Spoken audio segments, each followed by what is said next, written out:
Emmanuel Perret, donc je suis chargée de mission pour l'UMM de l'Ain sur les sujets d'innovation et de performance industrielle.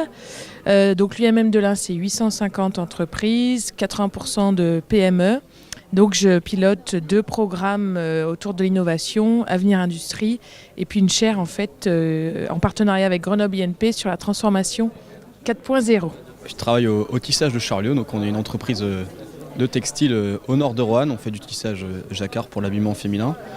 Et moi je suis en charge de la recherche de nouvelles applications, de nouveaux produits.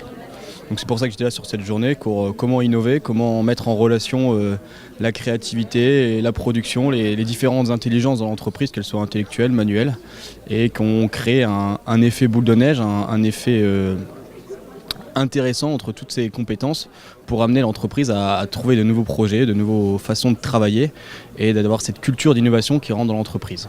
Alors moi Antoine Dumont, donc j'ai fondé la société Advance qui est un cabinet de conseil en accompagnement de l'innovation. J'interviens sur une phase qui est plutôt idéation, génération d'idées sous la forme d'atelier. Ensuite, sur une partie qui est plus accompagnement de l'idée au projet avec des méthodes type Design Thinking, Value Proposition Canva.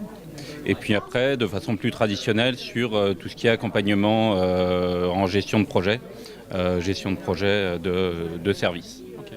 Et avec en transversal l'idée que l'innovation doit partir plutôt du client et du besoin du client que de la technologie.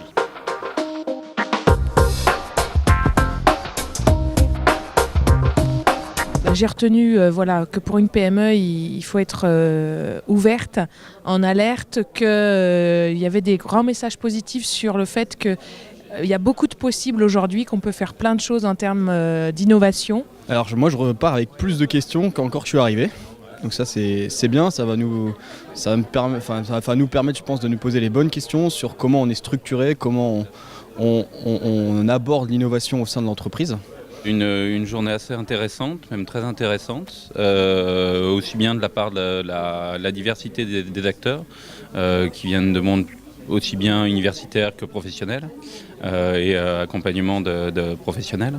Donc une diversité vraiment intéressante et qui, je trouve, est vraiment représentative. Dans le cadre des ateliers, ce qui était très intéressant, alors je ne saurais pas redire la méthode, mais on a travaillé sur le sujet de la maturité des entreprises à collaborer en réseau.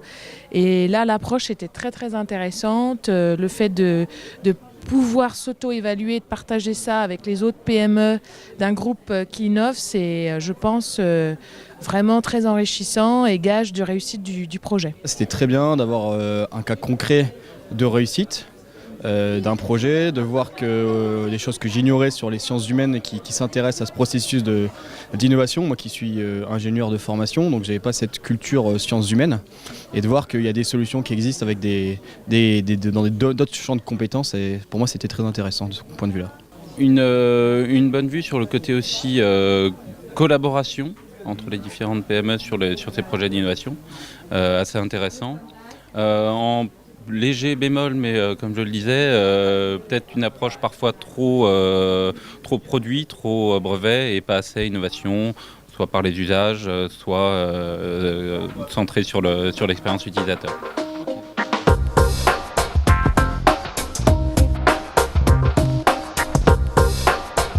Je dirais qu'il faudrait qu'elles aient quand même une culture de l'innovation, une capacité à piloter aussi ces innovations. Enfin, nous, dans les cadres des ateliers, on a beaucoup vu le fait que ça devait faire partie de la stratégie, de la vision, que ça devait être une priorité.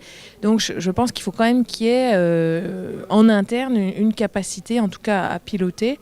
Et après, ça me semble aussi indispensable, justement pour acquérir des nouvelles connaissances, de se faire aider par l'extérieur, que ce soit en termes de méthodologie ou en termes d'apport d'expertise. Et je pense que les deux sont nécessaires. On aura toujours des questions, donc je pense qu'un accompagnement d'une entreprise extérieure, d'un cabinet, est important et presque primordial, en tout cas pour amorcer, pour avoir un suivi avec cette personne-là, pour voir si on est dans la bonne démarche. Mais après, avoir ses compétences en interne pour ne pas qu'être dépendant du cabinet, c'est aussi important. Donc je pense que je dirais assimiler les compétences et avoir un suivi par un cabinet de conseil pour être sûr qu'on est dans le bon chemin. Je vais faire une réponse facile, ça dépend. Non, déjà, je pense qu'il y a une première chose qui est dans un groupement d'entreprises qui veulent innover ensemble. Il est toujours intéressant qu'il y ait un animateur qui ne soit pas directement des entreprises. C'est assez pratique parce que du coup, ça permet de ne pas avoir un parti pris. Après, pour une entreprise